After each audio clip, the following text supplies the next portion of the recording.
I built my life around an industry that doesn't exist anymore, grieving the music industry we grew up believing in. So I agree with that. I'm frustrated with streams, metrics, and algorithms too, but 25 years ago, I would have been frustrated by camping out in the Atlantic hallways.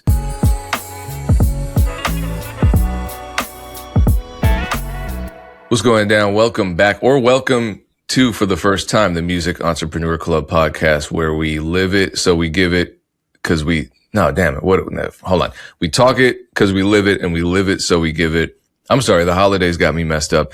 And as a matter of fact, speaking of which, this is the last episode of 2025, of the 2025 calendar year.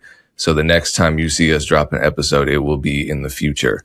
So yeah, we'll be living in the future. We are taking that adapt or die statement seriously from all the AI tech bros. So the next time you see it, we'll actually be avatars. Just to prove you wrong, we are not Luddites. I will no longer be making beats. It'll all be Suno, and the two of you will all just be floating avatars that look like 14-year-old animes. Now that I've alienated everyone, how are you feeling? I'm feeling good. Yesterday, obviously, was Christmas. We decided next year we're not making the rounds. Everybody's gonna have to come to us, because driving around, stopping at everybody, my mom's, her mom's, my dad, like, it's just kind of wild. Dave, you gotta pretend like you're hosting an affiliates mixtape right now and scream that shit, because it's hard to hear you. Oh, is it? Yeah. But if I pull it closer, you got the beard. I think you and I could, if we went as Halloween, you could go as Don Cannon and I could go as DJ Drama. People wouldn't know that we were just cosplaying. Anyway, but yeah, it was a good Christmas. Just exhausting, driving all over the place, and we're like the only one with a baby, so it's like, why are we driving all over the place? You know, parading the baby around. So anyway, how was your Christmas, Erinn? It was cool. Both of my parents and my older brother was sick. So like my little brother swung by my parents' house, but I missed him because I was just like in my own world on another floor doing my own thing. And I was like, why didn't y'all just call me or text me? And they said they texted me. I don't know, my service wasn't working. It's a lot, but I basically was by myself most of the day. Not in a bad way. It was cool. And then I cooked for my parents, hung out with my mom for a little bit, but I just was like napping and chilling, not thinking about anything. So it was a good day for me. Nice. I hate that shit. Holidays, the fact that they correspond with flu season and now we got super COVID 3000 is just all bad. You know, I saw multiple people posting COVID positive test on Christmas, and I was like, dang, that really sucks. Like, hate that for y'all, but also ill. You know what I'm saying? Like, I don't know what my parents have. I think they have two different things, because like my mom was achy and my dad couldn't stop coughing. So that's another reason I was by myself. I'm like, love y'all a lot, but I head back to Texas in a few days, and I don't want to take anything with me but my clothes. So, no, that was me last year, and I feel horrible. I did an event where I opened for JPEG Mafia, and it was a great event. You know, like 3,000 people or something. It was huge. And then 3 days later, I'm sick, and turns out it's the Rona, and I gave it to my family, and so Christmas was ruined because of me. So this year, nah, I didn't take any type of risks, you know. And the crazy thing is I was masked up. It was just that I temporarily took my mask off when I was outside to load in. And then the conversation, you know how those long goodbyes are. And it could have been like you dapped somebody up and it wasn't even specifically when you were without the mask. So yeah, that's rough. Yeah, and I shouldn't have said JPEG Mafia's name. It wasn't because of him. I'm just saying, it was just, I was there for the event. He didn't get me sick. I didn't even see him in person. So anyway, let's let's jump into this because it might be a shorter episode. So let's get to our wins. Payne, what do you got this week? So I had a pretty, last week I talked about making that list of the 32 influencers in the city, and then I did another event following that for BMC. Shout out the Black Men's Coalition of Madison. And I was shocked. So shout out Corey, the CEO, and everyone in that organization. I was sitting there. It's like a gala. It was a black tie affair. and I'm sitting at a table with a bunch of people I know and some people I don't know. And all of a sudden on the big ass screen, there's my face and I'm getting a shout out. So I underestimated how big of an honor this was. Not even how big of an honor this was, but how many people paid attention. So that was a surreal moment, and I appreciated that. There's a tradition of, I don't want to call it being influential because that just sounds, there's just a tradition of being involved in the community here in my family. And so I'm just proud to, you know what I mean? Just kind of carry that on as little or as much as I possibly can. Nice. Congrats. Erinn, what do you got this week? I have a New Year's Eve event on New Year's Eve. I don't even know it. That's in I think that's Tuesday, Wednesday. I don't know. It was canceled, then it was brought back and all the things. I guess people decided to start buying tickets for Christmas because I looked 2 days ago and they were in an okay place. I looked today and I was pleasantly surprised how many tickets we had sold over the last 48 hours. So, I guess that's my win, is that tickets are selling while we sleep, and we haven't dropped any promo in the last 48 hours because people are celebrating the holidays. So shout out to that. I guess that's my win this week, is that the holiday or the New Year's Eve event is doing well. It's a kind of an expensive ticket because we're doing it at an upscale boutique hotel. So yeah, that's my win. Nice. I guess my win will also be an opportunity that I'm going to present to people watching this. Since we don't get a ton of people watching this, I feel comfortable doing it. But we are hosting an event called Creative Currency in Atlanta. It's a private event, except for our MEC fan that's listening to this right now. Big Ja, Revolt, myself. It's a conversations with local creators in Atlanta. It's an opportunity to network, to learn, and just engage. So if you want to come and you're in Atlanta, DM me. This is typically a private event, so you won't see it on Big Ja's page. You won't see it on my page. But if you're listening to this right now, just DM me. And if there's room, I'll get you in. This is Creative Currency. It'll be hosted January 6th in Atlanta. We've put this together. So it's my win that I'm sharing with you guys. So if anybody hears this, just DM me and hopefully we'll get you in. So damn, how do I get you? You'll be there, right, Dame? You're a speaker? Yeah, I'll be there. I'm So just a little bit more insight. It's not just us talking. It's us learning about what's happening in Atlanta just as much as it is you guys learning from us and what Ja has built, right? Because there might be some things that are specific to Atlanta that we have no idea about, and that's typically where we start the conversations. What's going on in Atlanta that we might not understand, right? What are some of the roadblocks? Is it you don't have access? I know this may not be the case in Atlanta, but do you not have access to, platforms, whatever you think the roadblocks are? I mean, honestly, a lot of times people think their problems are specific to that city, but every city typically has the same problems. Mm-hmm. But anyway, yeah, reach out to me. Creative Currency, January 6th. It's a dope event. Let's jump into our topics. Pan, I know you want to start because you might need to head out early. Also, reach out to me if there are any opportunities in Atlanta. This is just general to the viewership. If you got events in Atlanta that you need a panelist for, man. I'm jealous of Dame and Erinn. They get all this Atlanta access, and I'm just up here. I love Atlanta. You can come anytime. I'm here so frequently. It's I've been here a month, and I actually leave a few days before Dame gets here. So I'm not even going to be able to go. But yeah, you could come anytime. This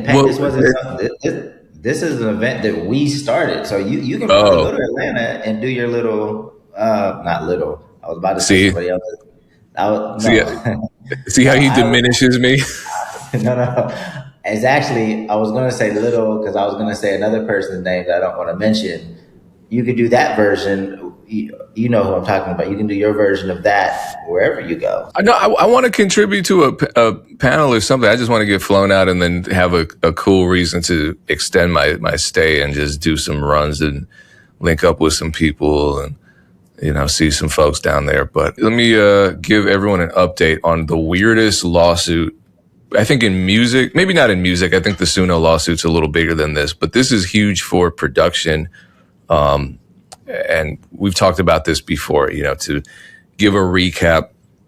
There are two dancehall producers, well, the estate of one, because one of them has passed, who produced a instrumental in 1989 that pretty much defined the reggaeton sound, and then a derivative of it. So the original one is Fish Market, and then there's Pounder, and Pounder really became the quintessential reggaeton sound. It's been sampled, it's been interpolated, it's been replayed, and now they're suing virtually the entire genre of reggaeton and a lot of pop artists because they've incorporated that sound too. So the update is that effectively the judge, they're at an impasse right now. So U.S. District Judge Andre Barati Jr. declined to rule. So he hasn't made a ruling yet. This has been ongoing for well over a year, I want to say. They called it a sprawling lawsuit. It says, the judge said the sprawling lawsuit ultimately turns on dueling expert testimony, so probably musicologists, over whether the Jamaican producer's drum pattern, including kick, snare, hi-hat, and tom elements, was sufficiently original to support claims that thousands of reggaeton artists unlawfully copied it. He says, I have to decide as a matter of law for one side or the other when there's an army of experts basically shooting at each other, Barati said, referring to the numerous reports of musicologists, the plaintiffs and defendants filed to support their arguments. If the Barack Obama appointee denies both sides' requests for summary judgment, which would resolve the dispute based on undisputed facts, wild sentence, the case would proceed to a jury unless the parties settle. So this is just a crazy case. I don't think the parties are going to settle if they've been fighting like this forever, and one side wants a piece of, 1,000 songs or 1,000 artist songs. I think it's tens of thousands of songs, honestly, maybe more. And then the other side wants to not give that up. There's no way there's going to be a settlement. I don't know. What are your initial reactions to this update? Because I have some points, some lessons. Like I'm curious to hear the lessons because I have no idea. Like I don't know what this sounds. I think it's kind of a wild thing, but it sounds like there's some legitimacy to this. I didn't know before you brought this up, obviously, that there was like a sound that resonates through the entire genre that pretty much helps define the genre. If you wouldn't have brought this up, I would have. That's a wild thing to say. Like, does that exist in any other genre? Like where it does actually. I would say it exists in New Orleans bounce, and I would say it exists in drum and bass. Well, the New Orleans, that's a very specific niche. Like, I can understand that just by the title of the genre. Like, but yeah, so I'm looking forward to hearing the learnings from this because I have no idea. Like, it's interesting. But yeah, feel free. Number one, I think the biggest takeaway, which is what you alluded to, Dame, was that some rhythms and drum patterns can be copyrighted. So if they're unique enough, and you heard the judge, so many producers will argue to the death in the comment section, you can't copyright rhythms, you can't copyright drums. If that were the case, this would have been thrown out. But you hear the judge saying, I don't know. Everyone is making valid points. If the law were clear, if you just couldn't copyright a beat, then we wouldn't be having this conversation. So very clearly there's copyrightability here, but evidently we won't know what makes a drum rhythm original or unique enough to be copyrightable unless there's a lawsuit and it's all argued in front of a judge or jury. So that's kind of an issue with copyright. And I think this bleeds over into the AI conversation because copyright law is so vague, and you see a lot of people saying, well, this is so clear. The law is clear. The law is everything but clear when it comes to this stuff. We're talking about AI not being copyrightable unless there's sufficient human input. So to me, saying an AI track isn't copyrightable unless there's sufficient human input is the same as saying a drum beat isn't copyrightable unless it's sufficiently unique. You don't know until there's a big case. And then what happens after that sets the tone for future cases, which is crazy. That's why this is such a big deal. Number two, judges aren't musicologists or musicians. And so that's why, you see this judge expressing frustration that he doesn't know which side to believe because they're all making valid points. This lawsuit hinges on musical nuances. So of course it's dragging on because this judge doesn't make beats. This judge didn't go to college for music. He didn't go to the school of music. He doesn't know what FL Studio is. He probably isn't a dance hall fan. Maybe he is. I don't know. Number three, I'd say either way it goes, it's going to have an impact on production because to me, I mean, if you're a fan of the genre, and I am, pounder rhythm to me is what I hear in the vast majority of reggaeton songs. But this case is a lot more complicated because the plaintiffs are claiming that their original track, Fish Market, inspired pounder, and pounder was a derivative, and therefore they can sue for anyone using either their beat or a derivative of their beat. So that strikes me as much more complex and confusing than anything. Number four, and I would love this. This is, I say this all the time. We talk about sampling and sample clearance. Clearance just needs to be easier because imagine if every reggaeton producer was just able from jump to streamline the process and say, you know what, I'm going to give 3 to 5% to Steely and Clevie just to cover my ass. And that was just kind of like the statutory minimum or something. And so they accept it because that's how they have to act. It'd be like, it's like cover songs. When someone covers a song, you don't need to get clearance. You just have to negotiate, or you have to give them the agreed upon mechanical license terms and all that. Why can't we do this for sampling? I think the only reason is because sampling entails a sound recording, and who owns sound recordings? The label traditionally, and labels don't want to give up power. They want to negotiate. And then also because there may be other stuff going on given who tends to sample what genres, what people, and they want to just kind of make that more complicated. But yeah, think about that. If these two plaintiffs had just gotten 5% of every reggaeton song that was released, that would be tens of millions of dollars. They wouldn't be suing anybody. They'd be happy. They'd be generationally wealthy. So I think this is just crazy, and I'm on the edge of my seat, but I don't think we're going to get an update for a while. That these things move so slowly, and I have to imagine that a lot of labels, a lot of producers, and a lot of artists in the genre are also just kind of biting their nails, waiting to see what happens. Wild situation for sure. Aaron, you have any other input, or should we just get to your topic? I don't have any other input. I just think it's wild. All right, let's get into your topic. What do you got for us today? I want to share a post from Iman Europe. She's a dope artist. I don't know. I really like her sound. She also has a ton of business acumen. And for me, it's like always been really cool to see how she's ebbed and flowed through the music industry.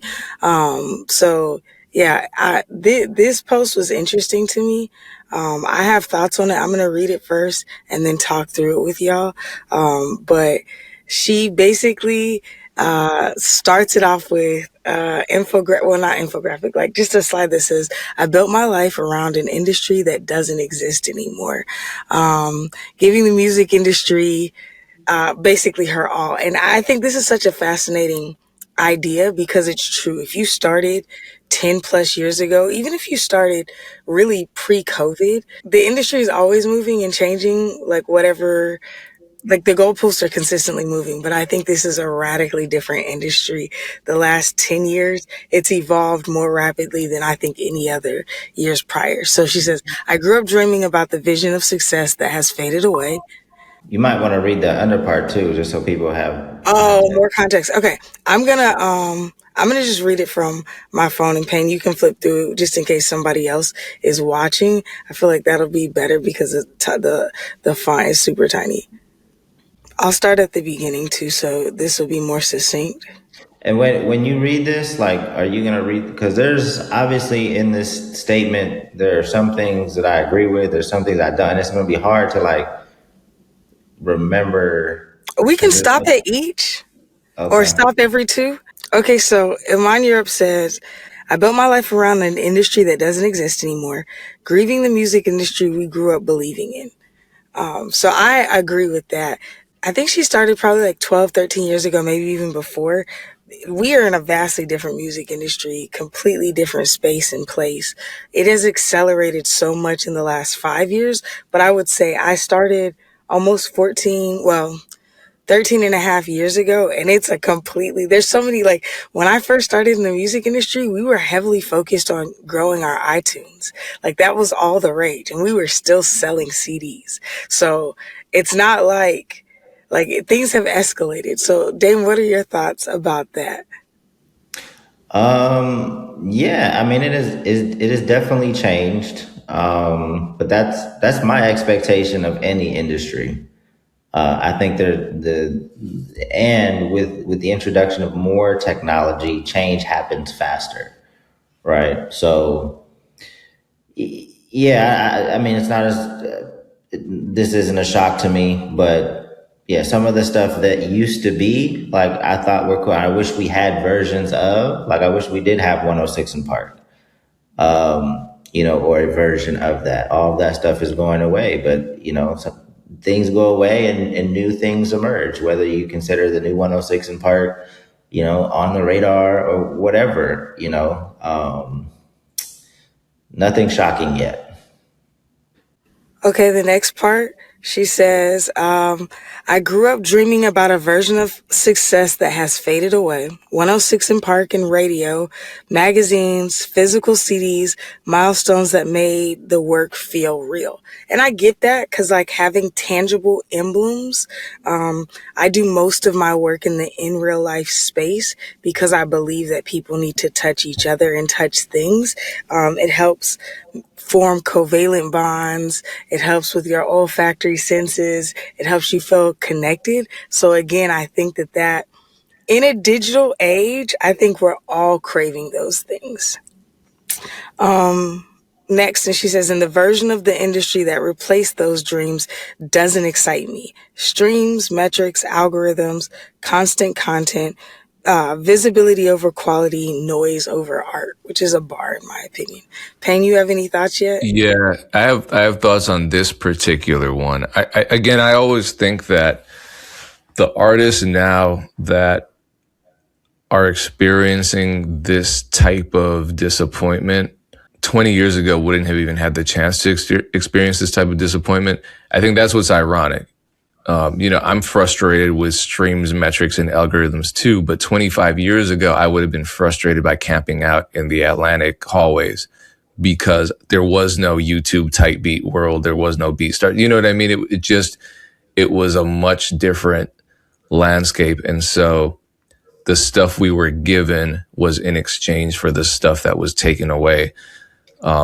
So I agree. It can really be trash, but all the negative things that we're experiencing now, we would have experienced back then in a different form. You know what I mean? Just not having no control. All the things that artists used to lament. Think back in the 90s, especially in hip hop, how many artists were rebelling against the label system? How many artists rallying cries were anti-corporatist and talking about how they felt like they were trapped in their deals and this and that. So it's always been bad for certain people. It's always been restrictive. It's always been, and people were always saying, well, you need a pop hit or you can't be real anymore. They were saying this 30 years ago, 40 years ago, 50 years. It's been like this for a long time. So I think it's give and take, but I will also add that things have accelerated so quickly, it feels like we can't even catch our bearings at this point.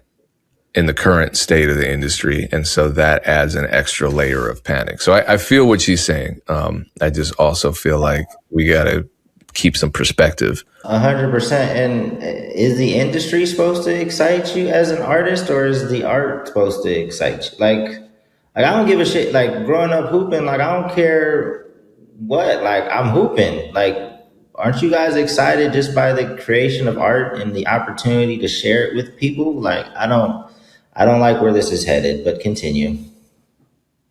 I agree with that because I think that even for me getting into the music industry, I wasn't like, I'm getting into the music industry. I was like, this band of my friends makes me like I get chills just being in the room when they're practicing and somebody's got to hear this. I never thought about the industry. Even now, the only time I think about it is when people are like asking me like, so what's new in your world? I'm like, I don't work in the music industry anymore, but I say it like that because it's just all encompassing. So that's an interesting note. Her next slide says, no one knows what to do right now. Both signed and independent artists are confused about what is next. Touring is down. Streaming is broken. AI music is charting. Labels are selling catalogs and laying people off. Any thoughts there? I wouldn't say no one. There are definitely people figuring this out. So And people saying no, like her saying no one knows what to do right now. I feel like that's the reality of every day in American history. Like we don't know. We're just going to do the next thing, So I feel like, and I get it because sales have to be polarizing or compelling in some way. So it's like she's got to make a stance, a definitive stance. This is kind of like the Piff Marty thing. There's got to be a they or an other. So it's like you gotta make it, but I don't ever wake up like let me not say ever, because I definitely get into the existential like spiral occasionally. But in general, I'm not like, I just don't know what to do today. I'm aware that I don't know what to do when I'm trying to create something or build something or try something. I just try the next thing that comes to my mind. I don't let that be like a gap or, you know what I'm saying? Like I'm working on a coffee concept that I'm launching in Austin starting in February. I know about coffee because I used to work for a roaster. I know about a good amount of things, but what I'm doing is something completely different because it's centered around like East African coffee practices and not Americanized, colonized caffeine for the sake of just getting up and going, right? So there's a lot that I don't know, but the more I talk about it, the more people I encounter, the more things that I read, the more opportunity I have. And I have a D-Day. I have the first date of my first pop-up. So I just got to figure it out. That is exciting to me. It doesn't feel crippling. And I don't know if that's because I'm coming from a privileged position of like, I'm a serial entrepreneur, so I just have to figure things out. Maybe it's because I have other forms of income, so I'm not relying on this. I don't know, but that to me, I feel like it was put on as if it's super daunting, but it doesn't feel that way to me. Like not knowing what's going to happen is literally life. Let me ask you this, because when you think of the traditional music industry, between the first recorded phonograph and maybe 1999, things were fairly stable and they moved slowly. You had TV, you had radio. And I know TV and MTV and stuff, when all that started happening in the 80s, that was a big shift. And I don't understand why there was panic. I wasn't alive when that started, I don't think, or maybe I was like an infant. So I didn't really fully understand the impact that TV had on, I guess, radio. But radio survived and radio still exists. So I'm just thinking of that landscape and how for decades and decades and decades, labels kind of followed the same format of appealing to DJs, doing radio campaigns, eventually incorporating television, and then maybe, non-terrestrial radio. But it was really kind of the same. So I feel like they had these tried and true methods that work. Nowadays, we're relying on social media. Most young people consume music still, I believe, on YouTube. What's the one social platform whose algorithm is constantly changing? Not even every year, a couple times a year, YouTube.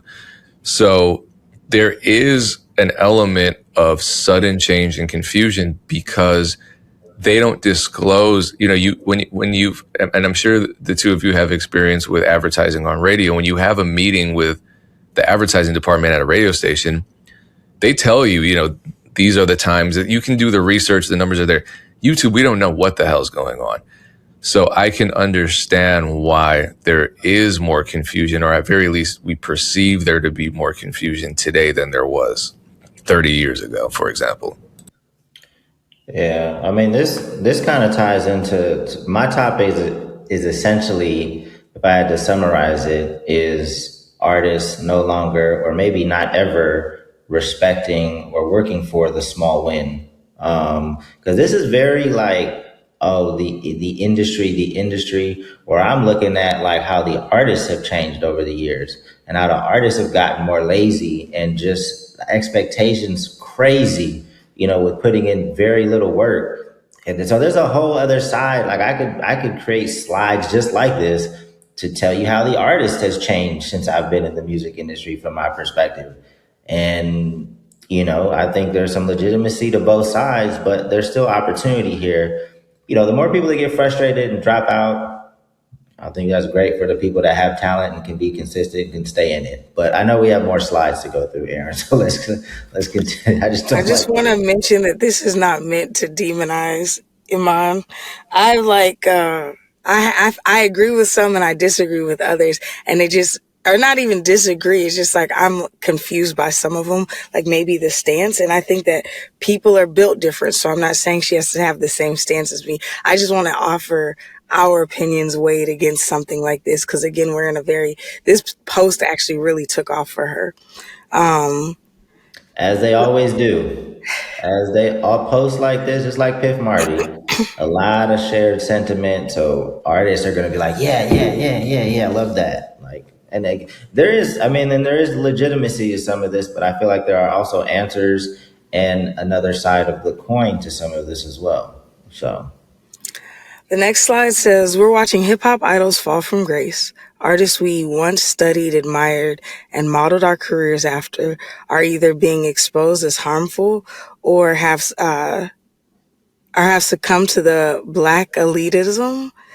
Blackadalism, like capitalism. Blackadalism. That's a great word, actually. I agree with this slide. I'm not going to say shit on this slide. I'm with you on this. Have succumbed to blackadalism, championing systems like AI, music that hollow the art. So, that's actually obviously a direct shot at Timbaland. There's definitely other people, but, the hip hop idols fall from grace. I think that's a tough one too, because I feel like the infrastructure to support hip hop has never been as robust as the other industries. Hip hop was built the same way that pretty much everything in Black America, by Black people, was built with bootstrapping and ingenuity and making something out of nothing. And so I think that it's always been, fetishized, exploited, whatever. So even our industry isn't built on like the strongest of legs, in my opinion. I think the creativity has always been phenomenal, regardless of what people are like. Hip hop is dead. I disagree, but I also feel like it's not fair to say that it's crumbling on the backs of people who are choosing, their version of good over the greater good. So I don't know if I agree with that, but I agree with the blackadalism is cool. I rock with that. I think it's but I also, I think for every critique, I'd have a counterpoint about capitalism and the patriarchy and the way that things are built over here. But that's just me. I don't want to get hit in the messages, but I'm with you, Pen. I kind of agree with this, but I also don't understand why specifically zooming in on hip hop was her focal point, because I consider her more like a soul or R&B artist. So even that kind of is like, wait, where are we going with this? Is this like about Black music? Is this about independent artists? Because I also feel like she's specifically an independent artist and does a really great job at it. So I'm like, wait, I thought this was talking about like the industry, and now it's going specifically to hip hop. So yeah. No, you're right. I didn't even. Good catch. We watch a lot of people fall from grace in the internet era. A lot of people, you hand them the rope, they're gonna hang themselves with it. Like, For sure. And I think there's a lot more rope available for black folks. You know what I'm saying? So it's like for sure. it's just put like, and I agree. I think it happens on any side. So it's like, yeah, I don't have much to say about that because I feel like that's not actually the point of that she's trying to make. I think it's just a good point that she added in here that I'm like, okay, but is it our, I feel like it slightly moves the goalpost. So I just want to go back into what she's doing, what she's talking about. Instead Yo, of this protecting next slide, I want to ask Dame about this next slide because I have a burning question. Instead of protecting artists, the industry has embraced AI. Machine-made songs are charting, being rewarded, being celebrated, as if the ecosystem for artists wasn't already fragile. Okay, so Dame, you've been involved in fintech, you've been involved in private equity, and you're involved obviously in real music distro and streaming. What is completely boggling my mind is to see on the one hand the labels completely, and not just labels, just corporations in general, throw I think trillions of dollars towards AI technology, generative AI, and then on the other hand private equity throw billions of dollars at buying up music catalogs. The two are just very separate trajectories. One is going in the non-human direction. The other is hedging all their bets or placing all their bets on human music having longevity. What's your insight in that kind of contradictory I mean, trajectory? you normally see like the big amounts buying catalog of like established like classic catalogs that aren't going anywhere, right? So I think those might even end up being more valuable as AI music gets more popular and there's a thirst and a demand for like the classic sounds, and there's opportunities to even grow those catalogs even more. So kind of like what Heart Review is doing. So I don't necessarily see them as contradictory. I think those classic sounds, those classic songs may become even more valuable as we get flooded with more AI bullshit. Um, so that may be one way to look at it. It could get more valuable, but if you've never been exposed to it, you don't have a desire or thirst for it. You know what I'm saying? Like, if you have just like AI rips of most stuff, like, by the time, you know what I'm saying? Like, we get older, it's literally just like old head stuff. And then the thirst or hunger dies out. And I'm not saying that that's what I hope happens or what will happen, but I'm like, I don't know if the next two generations are going to be like, oh, I'm just longing for a Curtis Mayfield outro. But I don't think the runway is that, like, God willing, I have at least, 30 more years left in me. And that's 30 more years of my generation, of monetizing. So I don't think the goal is to look out 80. I mean, there probably is monetization 80 years out, but like the next 30 years could be huge, right? So yeah, but in terms of what she's saying, like I understand the frustration with the AI stuff, but in our country, in our system, money's always going to win out. But I also think at the same time, the more popular AI music gets, the more it's going to create a demand for, human driven music and experiences. So, the door might be closing in one area, but then another opportunity opened up in another. And that's why you need to just stay up on what exactly is happening and what your community cares about more than anything, right? Because even when I was running Funk Volume, like, yeah, I kind of paid attention to what the industry was doing, but it's like those are macro effects that may not ever touch us because our community is such a small sliver of the overall pie that like very few things that are happening in the industry affect what we're doing. As long as I know what our community cares about and can continue to grow that, that's what's most important. Amazing. I mean, I agree with that from a growth standpoint because it's like if we can always look at the big picture, but like I don't ever consider the big picture necessarily affecting me as much as it affects like the social climate, because I'm like, that's just the hype. Like, my community is something that I'm stewarding and working towards building. That's like, even I'm starting to do like sonic experiences where I'm playing music in different places. I just prototyped it this week, which is why I couldn't film earlier. And it's like, I'm not worried about those people being given over to like, I prefer AI music, because we're like literally stewarding a community that likes live sonic experiences that don't have to have a musician playing. So I think like, yeah, I think what she gets to in this, because this feels like it's getting long, if you'd like to go see her actual post, Iman Europe, IMANEUROPE. I don't want to keep talking about this because I feel like it just goes into, essentially, she says, I want to get into, I don't want to buy into this. I'm going to offer something different. And then she starts to essentially sell her new product, which again is okay. I think that we're all practicing how to get our voice to the masses. And basically she's going back to physical CDs. It has an NFC chip in it so that you can also, log into, or you can scan it. She can update it. She can give you new unreleased songs and all sorts of different things. It's a different way for her to build her community. So I would say check this out. My takeaways from this, which is the reason I wanted to bring it up, is essentially what we just said, is like, if you are stewarding your community and if you're building something that's real, if you're building something that you really care about, the effects of that are going to pan out in the way that you want it to. But if you're looking at the landscape of the industry or the things that you don't like and comparing yourself and complaining or saying whatever, I think it's important to note it. So I'm not saying that she's complaining. I think it's important to note what's going on and note the differences of what you do and don't want.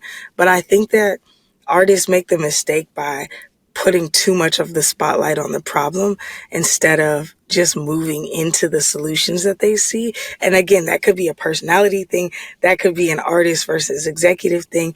But my takeaway from this is, if you want to protect the art, and move forward with such. And I think that's what she's ultimately doing. So I'm not knocking her. I think she's really moving into a space where she's like, I want to build a community around this.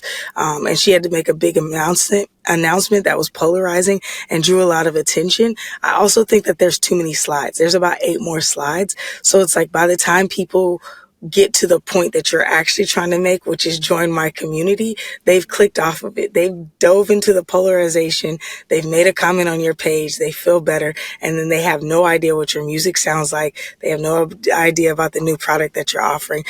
So those are just my thoughts. I don't know if you have any other thoughts. Payne, I know you gotta run. I have a few more thoughts, but I don't know if Payne wanted to say anything before he cut it out. I think this is just a really big, we've been doing this lately where we have these topics that touch on the whole of the music business and culture and technology. Because especially, she brings up AI a lot. And of course, that's on the forefront of everyone's mind. I talk about it all the time. The same way I would have spoken about the transition from physical sales to digital to streaming back when that was happening, because that had the biggest impact on the music business, I think, out of anything in the last 20 years. And I think this AI thing is going to have obviously the biggest impact on the music business, even bigger than the streaming transition. However, it's not just the music business. It's going to be the way employment works. It's going to be manufacturing. It's going to be politics. It's going to be surveillance. It's already here.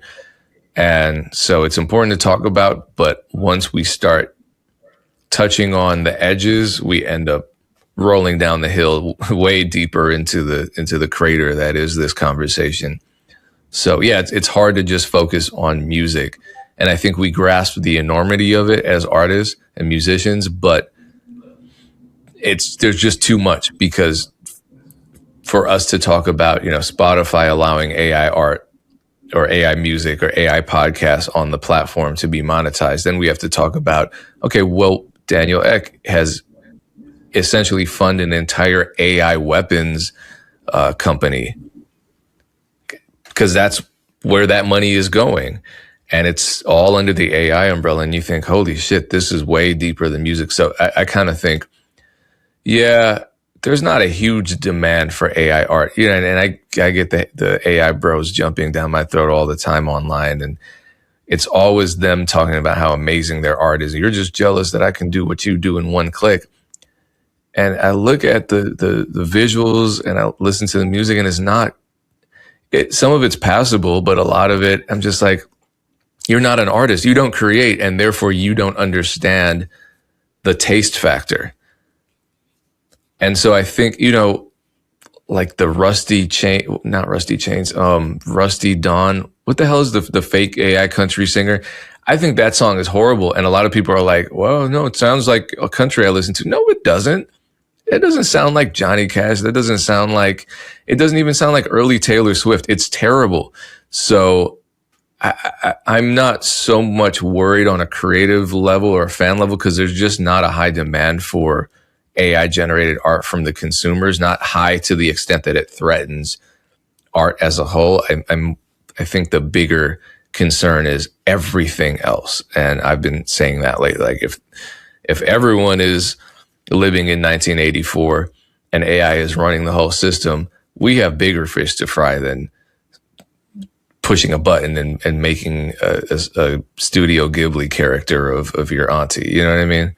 Yeah. I mean, I think this post in particular, I think it did well for her. Obviously, I don't think her posts normally get 17,000 likes. So I think a lot of people click through the whole thing, and she was able to get her point across. Like, I always think about, like, if artists were easier to work with and, like, understood the importance of collaboration and collaborated easier, I think it would be super dope if, like, let's just say the top 5 independent country artists like started their own page, like a collective Patreon, and called it something like their own.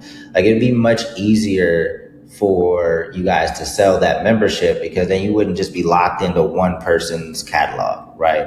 Or even if you could do 50 or 100 like dope independent artists start a platform, but you guys are so difficult to work with that it's impossible to like create something like that. So when I hear complaints about the industry, like I have my own set of tiles of complaints about artists, and it's part of why we don't work directly with artists anymore. And if you solve those things, then you guys can continue to thrive. Like Funk Volume would be crushing it in this day and age, right? And I said, there's no crews anymore. Like, number one, we'd probably be the one of, I don't know. Are there any crews? Do you guys know of any crews that outside of Opium, I think. Who? Opium, Playboy Cardi, Ken Carson, Destroy, Lonely, all them. Oh, I don't know. Cactus, not Cactus Jack. Cactus Jack, Jack Boys too. I mean, the point is, if like artists could stick together and work together, and make it a hell of a lot easier to thrive in any point of the industry timeline. I think there's a lot of crews, but they don't stick together, which is like what you're saying. Like Concrete Boys, which is Yachty's group, it's like anybody who takes off gets Caribou took off, and then it was like, I made you. So all the other guys don't do anything significant. Respect to them, no disrespect.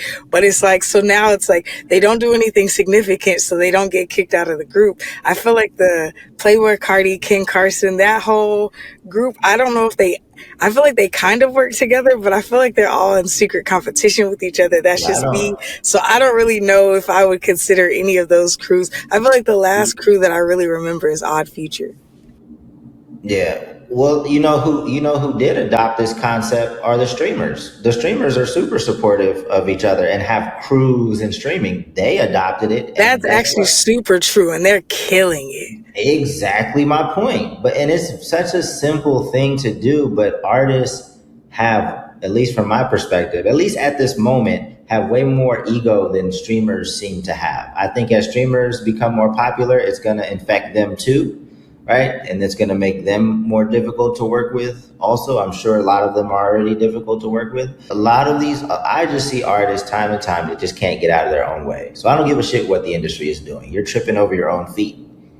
And I'll use that to go into my topic, which again was like just artists not understanding, not caring about the small wins. I've always said build on, as soon as I would say 2 years into my music industry experience, I was like build on small wins. It's the small wins that get you to the bigger wins. I'll give you guys an example.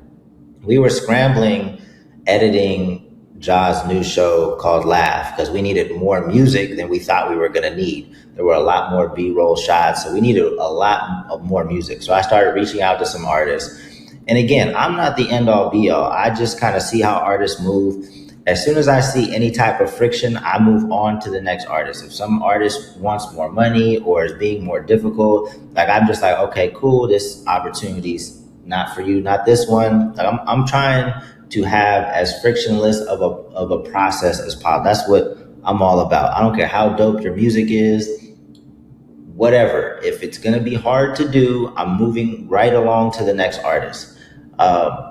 But like some artists aren't even returning my messages. They're not returning my emails, texts. They're like, yeah, I'll get back to you. I was like, yo, I need this quick. Because there's no, and I'll tell people what the deal is. Like when we put music into our shows, like Tubi pays out royalty. We don't pay anything up front, but there is one, good exposure for being in the show. But then two, there is royalties paid out on the back end as long as your music is registered appropriately. So, and it's nothing but just sending over a song. So it's not a heavy lift. It's not making a new song. We did ask for new songs for the soundtrack, but that was a separate, there's going to be separate promotion and separate benefits that come with being on the actual soundtrack than being just in the show. But yeah, it was just a bunch of people not getting back to me, a bunch of people saying they'll get back to me, never heard from them again. Even if you didn't have a song that fit, you know, you should at least communicate, circle back and be like, hey man, really appreciate you reaching out, but I don't think I have a song that fits this time around. Please keep me in mind for future opportunities. Because again, I'm not a gatekeeper to anybody's career, but I do throw lobs here and there. That's why I got to appreciate, there's a young lady named Olivia King that as we got involved with Tubi introduced me to Fox because Fox owns Tubi. So I was in a meeting with Fox's team. They were doing a writing camp in New York looking for artists. So I put forth Olivia's name and another cat named Timmy O to be in the writing camp. And we just do it because we want to give opportunities to artists. And I give the opportunities to one that are who are talented and professional and are appreciative of the opportunity. She sent me and my wife a gift card for Uber Eats so we can have a meal on her. I obviously didn't expect it. That's not what we do it for. Super sweet. But I'm super appreciative of Olivia because, you know, she's just super cool, but she appreciates the things that I do for her. And I just think that's the mentality you have to have. You have to understand like how powerful these small wins can be because they lead to the much bigger wins. That's how me and Bari started working together. Me and Bari composes all of our music for our shows. And I just learned how cool of a cat he was. I met his family, super cool family. And now I'm like working with him to help him start. And I would never, you know how hesitant I am to work with artists like that. But it all starts with just his mentality. Because even early on, I think I mentioned it in an MEC episode, probably, 50 episodes ago, that Bari said, man, because I reached out to him for an opportunity and I let him know, like, hey, it's not going to be, a big payday or anything. He's like, man, I don't turn down any opportunity. And I was like, I always remember him saying that because it's so rare for an artist to have that perspective in 2025. Like, everybody's looking for immediate grand slams. And the shit does not work like that. You hit singles. I know I'm rambling for a long time. I don't know if I have one other thing to say, Erinn. I don't know if you have anything. I know you nodded in agreement to a lot of that, but I don't know. No, I'm really rocking with what you're saying. Yeah, it's like it's kind of the refocusing. I'm with you. Because I did I posted an Instagram reel that you probably saw. I put it on the MEC page, but it's so true. Like, because I even reiterate this to Ja sometimes. Like, when things are taking a long time, when the productions are taking a long time, I tell him, I was like, yo, what if Kevin Hart asked us to have this done by Saturday? Do you think you can have it done by Saturday? He'd probably have it done by Thursday. Like, but why do we need to put that kind of unrealistic pressure on just to get it done? There's no sense of urgency. You don't appreciate the smaller wins because, you know, if you work with Kevin Hart, you might see that opportunity as like going from 0 to 100. But if you're working on your own sketch on your own time, you're only looking at that going from 0 to 1. But you can't do that 100 times, and that's why you'll never win, right? So that's where building on small wins means, like, can you hit the singles that eventually get you to 100? No, you're waiting on the grand slam opportunities that are never going to come because you disrespect the small opportunities. And I just see that time and time again. I see so many artists that are just stuck in the same place. And we've been in this, you know, when did you start, Erinn? Like 2011, 12, something like that? Yeah, 2012, yep. So, and I started in music in 2008.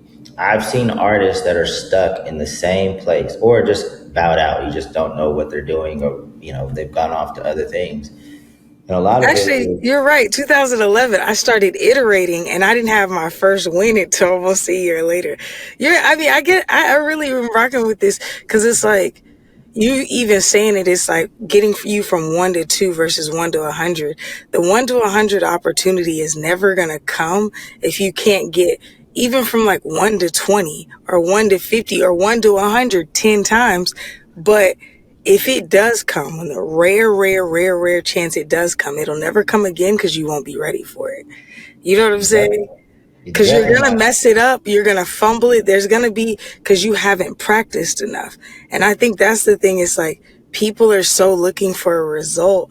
And it's like, man, you got to get your shots up because you won't be ready for the actual result that you desire if you're not knocking the door down every day. Yeah, you're definitely not going to be ready for it. Like if Kevin Hart, I mean, I think at this point, you know, we actually are talking a heartbeat. So it's not out of the realm of possibilities for us to be working with Kevin Hart in the near future. But like, if we didn't put in the work, like if it was Ja 6 or 7 years ago, you know, we wouldn't have scripts for nothing. We wouldn't have like those reps of like, our stuff would be looking super amateurish, right? We would not be ready for an opportunity like that. And everybody just waiting around, blaming the industry, blaming AI, instead of doing what you can do today to take one step closer to whatever your end goal is. You know, and despite what Iman said, like there are people figuring it out. And you can look to the streaming community to borrow some plays from them and see what they're doing that's working. Work with them. Like they probably need music too. You know, that's where, I mean, Kai Cenat's stream, I've seen so many artists pull up when he does his, you know, marathon streaming.